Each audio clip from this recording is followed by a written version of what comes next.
नई दिल्ली की भयानक हवेली। नई दिल्ली के पूर्वी हिस्से में एक विशाल हवेली खड़ी थी, जिसे सुखदर्शन हवेली के नाम से जाना जाता था। हवेली का सौंदर्य उसकी भव्यता में छिपा हुआ था, लेकिन उसके अंदर के अंधेरे इतिहास ने इसे एक रहस्यमय और भयावह स्थान बना दिया था।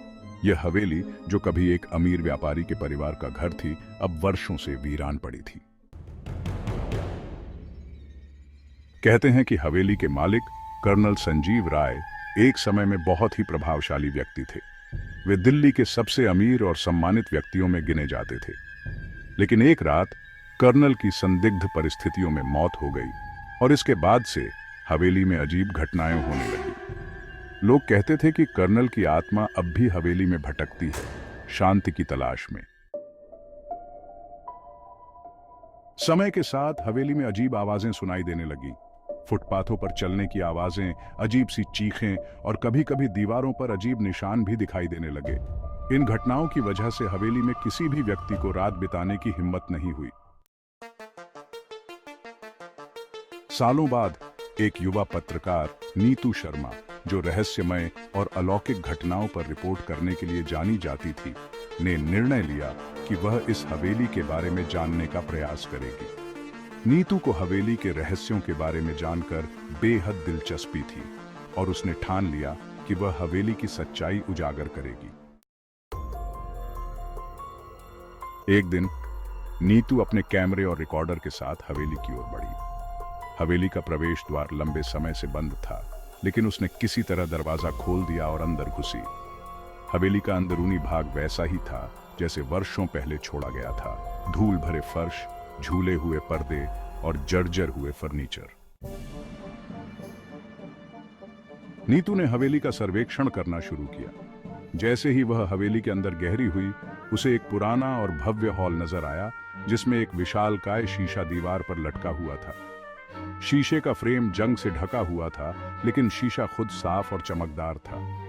नीतू ने सोचा कि यह शीशा शायद हवेली का सबसे महत्वपूर्ण हिस्सा हो सकता है। वह शीशे के करीब गई और देखा कि उसमें कुछ अजीब सी छायाएं हैं। अचानक शीशे में एक काले धब्बे ने आकार लेना शुरू किया। वह धब्बा धीरे धीरे एक चेहरे का रूप लेने लगा, एक ऐसा चेहरा जो विकृत और भयावह था। चेहरे की आंखें गहरी और गहन थीं, जैसे किसी की आत्मा दर्द में हो। नीतू ने देखा कि चेहरा अब शीशे के बाहर से उसकी ओर देख रहा था। उसने अपने कैमरे से उस चेहरा की तस्वीर ली और रिकॉर्डर को चालू कर दिया। उसी समय हवेली में एक अजीब सी ठंडक महसूस होने लगी और वातावरण में एक घना अंधेरा छा गया। नीतू ने महसूस किया कि हवेली के अन्य हिस्सों में भी कुछ अजीब हो रहा था।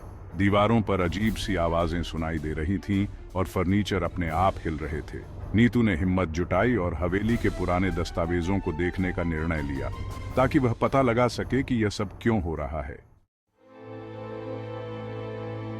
उसने हवेली के एक पुराने कोठरी में कई पुरानी फाइलें और दस्तावेज पाए।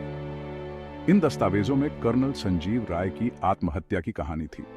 कर्नल की मौत एक वित्तीय घोटाले से जुड़ी थी, जिसमें उनकी संपत्ति के अधिकांश हिस्से का नुकसान हुआ था। कहा जाता था कि कर्नल को इस धोखाधड़ी का पता चल गया था और उसने अपने जीवन को समाप्त कर लिया। उसके परिवार के सदस्यों ने दावा किया था कि कर्नल की आत्मा अब भी हवेली में फंसी हुई है, शांति की तलाश में। नीतू ने हवेली के मुख्य हॉल में एक श्रद्धांजलि अर्पित करने का निर्णय लिया और एक धार्मिक अनुष्ठान का आयोजन किया। उसने स्थानीय पुजारी को बुलाया और हवेली में अनुष्ठान करवाया, जिसमें कर्नल की आत्मा को शांति प्रदान करने के लिए मंत्र और प्रार्थनाएं की गईं। जैसे ही अनुष्ठान पूरा हुआ, हवेली में एक अजीब सी शांति फैल गई। अंधेरा और ठंडक का एहसास गायब हो गया और हवेली की दीवारों पर दिखाई देने वाले अजीब निशान भी मिट गए। नीतू ने महसूस किया कि कर्नल की आत्मा को अब शांति मिल गई थी और हवेली अब फिर से सामान्य हो गई थी। नीतू ने अपने अनुभवों को एक विस्तृत रिपोर्ट में लिखा और हवेली की रहस्यमय कहानी को सार्वजनिक किया। इसके बाद हवेली को एक ऐतिहासिक स्थल के रूप में संरक्षित किया गया और अब इसे एक सामान्य दर्शनीय स्थल के रूप में देखा जाता है, न कि एक भूतिया हवेली के रूप में। इस प्रकार सुखदर्शन हवेली के अंधेरे अध्याय ने एक नई शुरुआत की और उसकी कहानी नई दिल्ली के इतिहास में एक महत्वपूर्ण घटना के रूप में दर्ज हो गई।